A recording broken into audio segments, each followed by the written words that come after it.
ارشاد فرمایا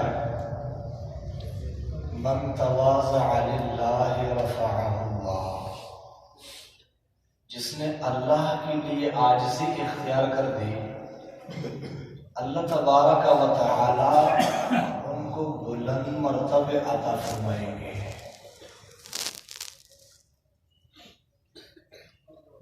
آج کی اس جمعہ میں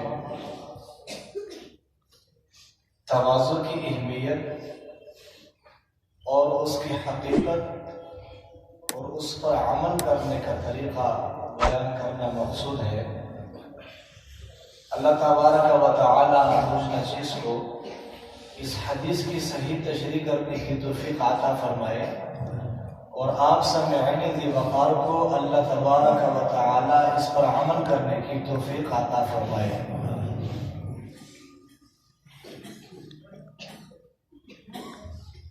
جہاں تک تواضع کی اہمیت کا تعلق ہے تو یہ تواضع اتنی اہم چیز ہے کہ جس انسان کے اندر تواضع نہیں ہے وہ انسان فرعون اور نمرود بن جاتا ہے۔ یعنی جس انسان کے دل کے اندر تواضع کی یہ صفت نہیں ہے تو اس کے برعکس اس انسان کے دل کے اندر تکبر ہوگا، اور یہ تکبر اور اپنی بڑائی یہ تمام امراض باطنہ کی جڑ ہے۔ دیکھیے اس کائنات کے اندر سب سے پہلے نافرمانی ابلیس نے کی۔ ابلیس نے نافرمانی کی اور نافرمانی کا بیج بویا۔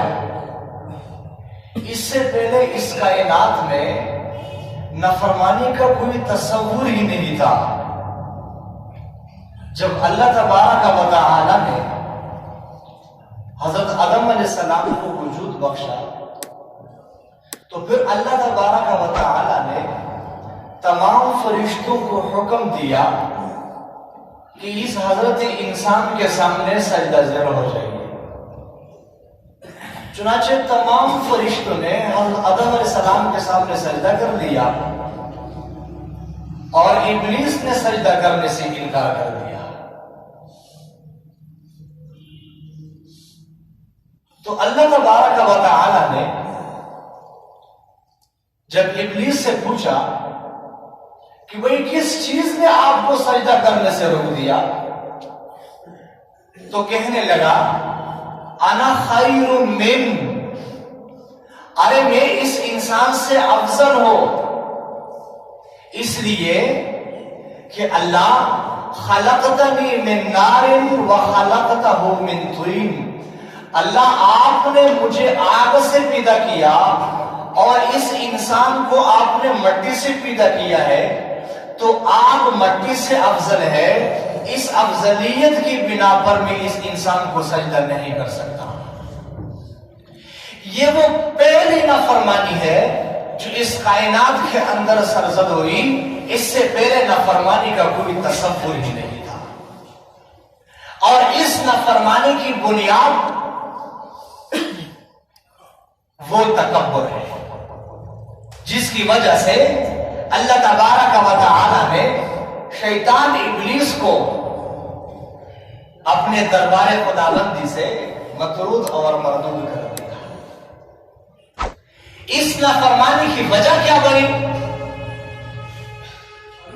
اس نافرمانی کی وجہ یہ بنی کہ شیطان کو اپنے عقل کے اوپر نازتا ہے۔ ابھی میں ایک ایسے عقلی دلیل پیش کر رہا ہوں کہ جس کا کوئی توڑ ہی نہیں ہے۔ وہ دلیل یہ ہے کہ اگر آگ اور مٹی کا آپس میں تقابل کیا جائے تو آگ مٹی سے افضل ہے، اس لیے کہ آگ جتنی سلگائی جائے اس کے شعلے اوپر کی طرف بلند ہوتے ہیں، اور مٹی اگر اوپر کی طرف پھینکی جائے پھر بھی وہ زمین کے اوپر پڑ جاتی ہے۔ تو اوپر کی طرف بڑھنا یہ افضلیت کی علامت ہے. اس افضلیت کی بنا پر بھی اس حضرت انسان کے سامنے سجدہ نہیں کر سکتا.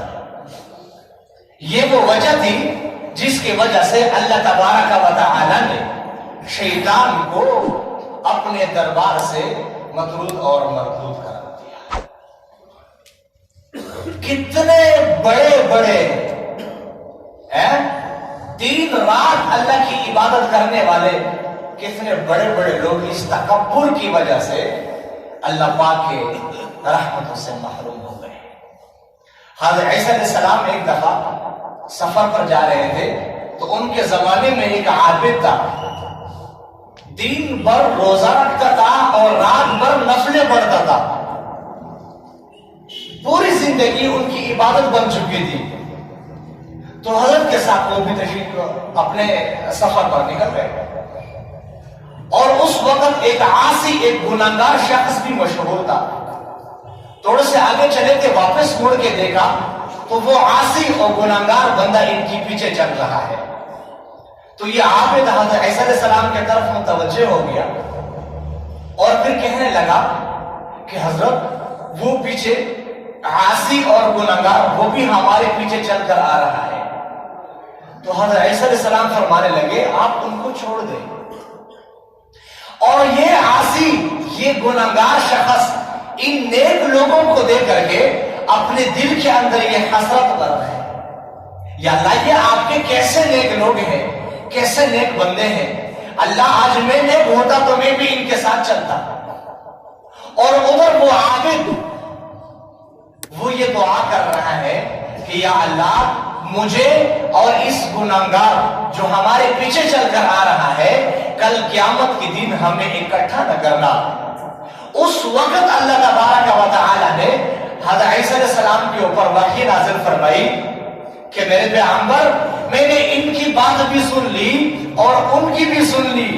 ان کی سن کر کے جنت کا فیصلہ کر دیا, ان کی بات سن کر کے ان کی دعا سن کر کے قبول کر کے جہنم کا فیصلہ کر دیا.